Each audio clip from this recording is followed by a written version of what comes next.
This video will be the beginning of a series to expand upon a reading list of Antiochian theology and Syriac spirituality.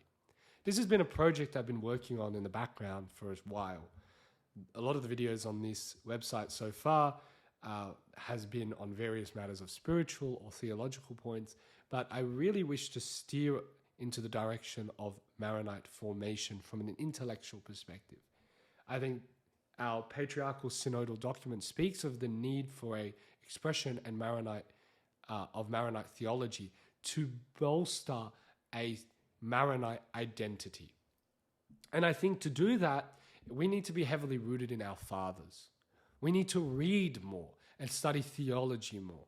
There will always be a portion of Catholics who have a great love of theological and philosophical questions.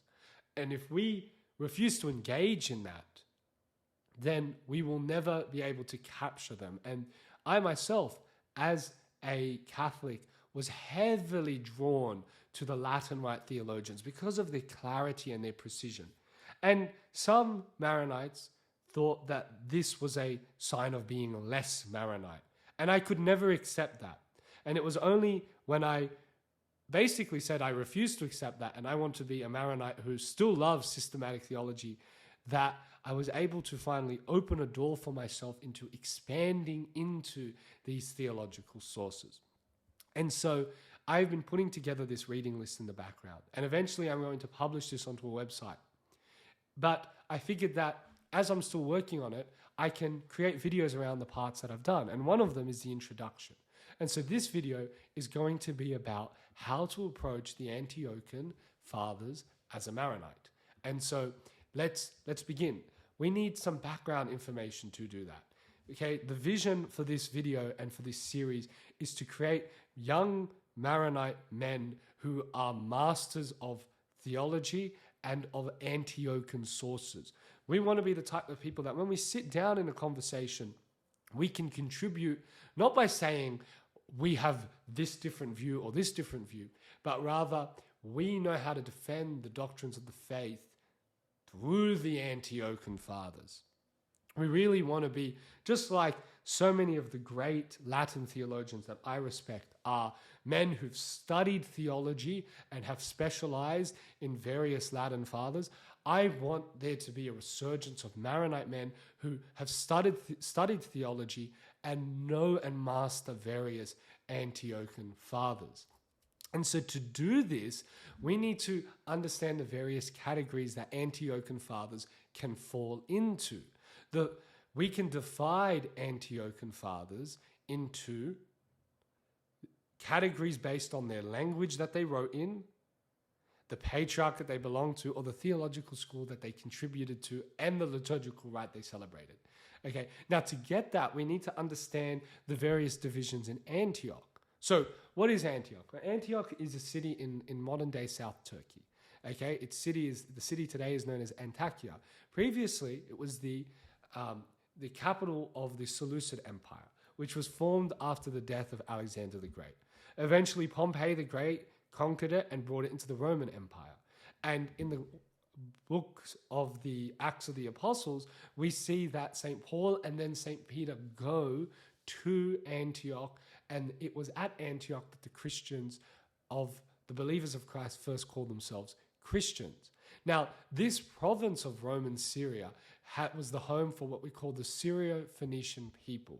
And in Scripture, these are referred to as the Canaanites. And they spoke a dialect of Aramaic known as Syriac.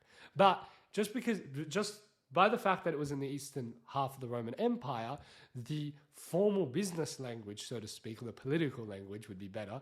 We focus so much on business today, but back then the political language was that of Greek. And so in Antioch and in the Roman Syrian province, you had two major languages. The Syriac dialect, which was what most of the rural people spoke, and then the Greek language, which was spoken in the cities. And so St. Peter became the first bishop in Antioch, and then it was Evodius after him, and then the great and holy martyr St. Ignatius of Antioch. Now, we have various prominent schools in in the Patriarchate of Antioch. The most famous is the Antiochian Catechetical School of Theology in Antioch itself. And this was formed by Diodore of Tarsus.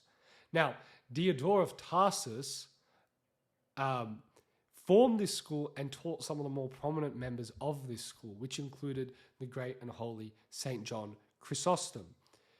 We had other very prominent people, some good, some not so good, come out of the Antiochian School of Theology. St. Jerome himself traveled from Rome to study in the Antiochian School of Theology. So this was very prominent. And the Antiochian School of Theology was at the center of the theological debates of the Third and Fourth Ecumenical Council. And its main rivals were those members of the Alexandrian School of Theology. And that is one of the first categories, is what theological school is your father from? Other theological schools in the Antiochian Patriarchate was that of Edessa and Nisibis. Now, Nisibis was, for those who don't know, one of the towns on the border of the Roman-Persian front. Okay, see, Rome and Persia had territorial disputes for a very long time. Now, there was a great and famous bishop from Nisibis. His name was St. Jacob of Nisibis, and he went to the First Ecumenical Council. And you might not really know of him, but I'm guessing if you're a Maronite, you definitely know of his deacon, who was St. Ephrem.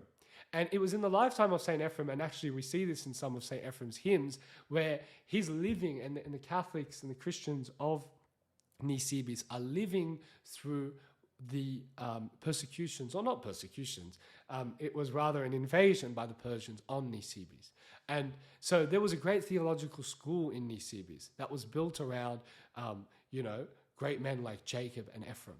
But eventually, Rome handed Nisibis over to the Persians in a deal. And one of the parts of the deal was that the Christians had to relocate. And so Ephrem, in his lifetime, Jacob had passed away at this time to his eternal reward, but Ephrem in his lifetime moved with the Christians of Nisibis to another town known as Edessa. And Edessa then became another prominent theological school. And so we have the prominent schools of Antioch, Edessa, and Nisibis. I've seen others refer to various other sees, various other little schools as well, but these are the three main ones. Okay, now, what happens? This is an introduction, so we kind of need to understand the landscape of Antioch if we want to be able to talk about the fathers in Antioch. Following the Fourth Ecumenical Council at Chalcedon, the Church of Antioch was divided between those who adhered to Chalcedonian Diophysite Christology and those who adhered to what was historically called monophysitism. This division created two lines of patriarchal claimants. So we had non-Chalcedonian Syriac Christians and Chalcedonian Syriac Christians. Okay, so non-Chalcedonian Syriac Christians followed men like Severus of Antioch. Following the Quinisex Council of Trullo, okay, in 691 AD, we're jumping a few centuries now, the Byzantine Rite was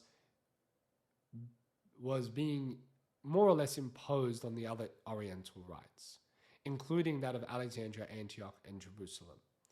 There was also a vacancy in the Patriarchal See of Antioch, and we had a few titular bishops and then an extended period of vacancy where there was no Antiochian bishop. And so some of the rural-dwelling Syriac monks who were Chalcedonian and Catholic elected their own bishop, and they chose the head of a monastery known as Bet Maroun, and this head was a man called Johanna Maroun, or what is known today as St. John Maroun. And so from there, now we have the emergence of a third patriarchal claimant in Antioch. And this patriarchal claimant was ratified and accepted by Rome.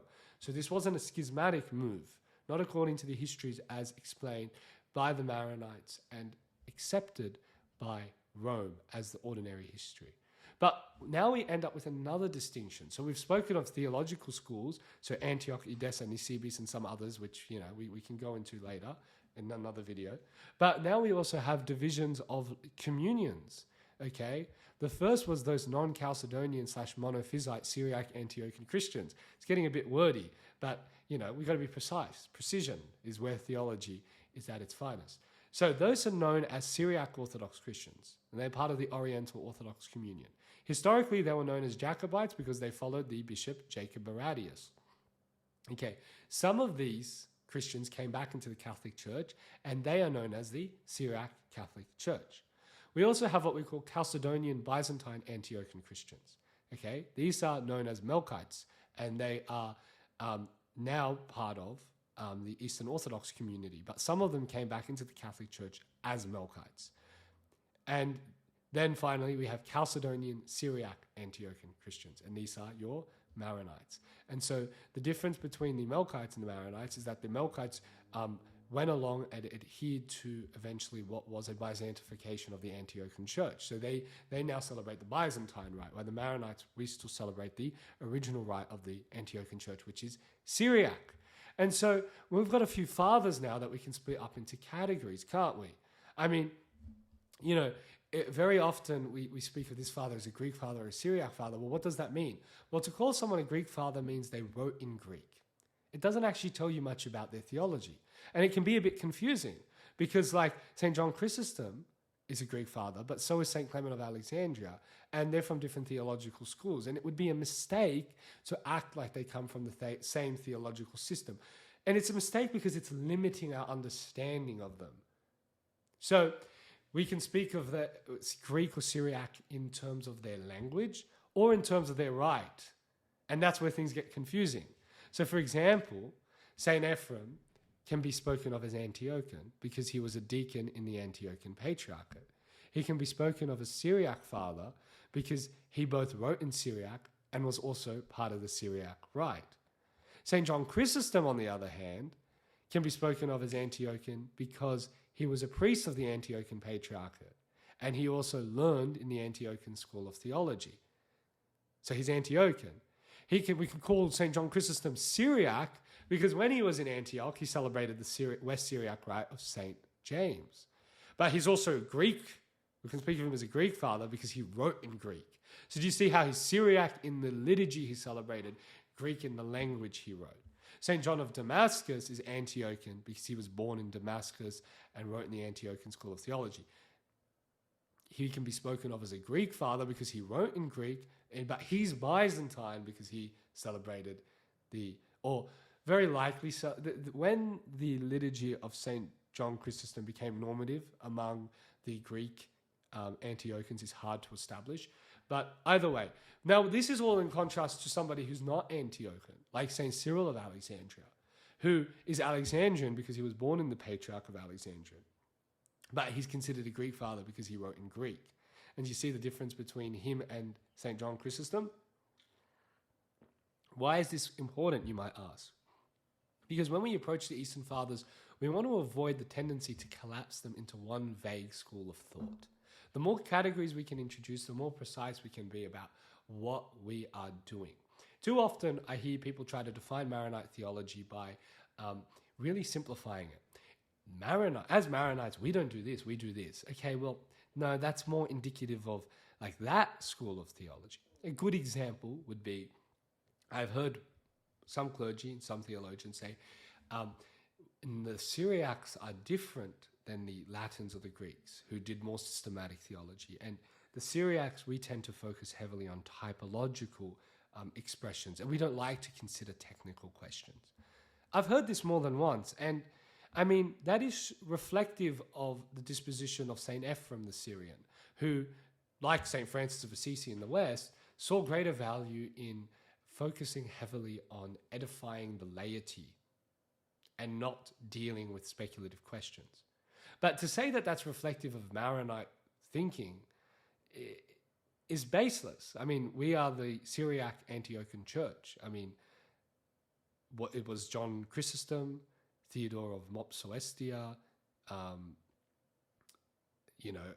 Diodore of Tarsus, and all the other prominent theological writers of Antioch. Were they not properly Antiochian because they engaged in a lot of systematic theology? Another example is the fixation on typology. I mean, St. Ephraim, again, was heavy on typology, loved typology, reflective of, again, the school of Edessa. Same with Jacob of Sarul. But you know who else wasn't favorable of typology? Most of the Antiochian school of theology. The most famous of which, St. Eustathius of Antioch, blasted Origen in Jerusalem in front of St. John of Jerusalem, St. Jerome and Rufinus, going on in a lengthy homily publicly about his absurd interpretations of the Old Testament, trying to connect it with the New. And it's funny because a lot of the Antiochians were heavily against typology. And so, to say that, we just want to avoid overly simplistic categorizations. And so, to recap, to begin this discussion regarding various sources of theology for Maronites, what we need to do is to properly distinguish our sources so that we can open ourselves up. And so in future, I'm going to release videos, and eventually this whole reading list will contain resources under each father. Who was this father? What was his school of thought? What language did he write in? What era is he from? Is he from this communion or that communion? Which side of this split was he part of? What writings fall into what genre? Is he writing on fundamental theology or moral theology or dogmatic theology or mystical and spiritual theology? Is he a hagiographer, an ecclesiastical historian? These things, we need to offer the full range of Catholic writings to Maronites so that they don't feel like we can only be Maronite when we want to read poetical theology, but when we want to answer a theological question, we can no longer be Maronite. So that will form the basis and introduction of this Maronite quote-unquote reading list. Keep an eye out for future videos that are going to come out where I might actually go through and discuss various readings that I found interesting myself. God bless.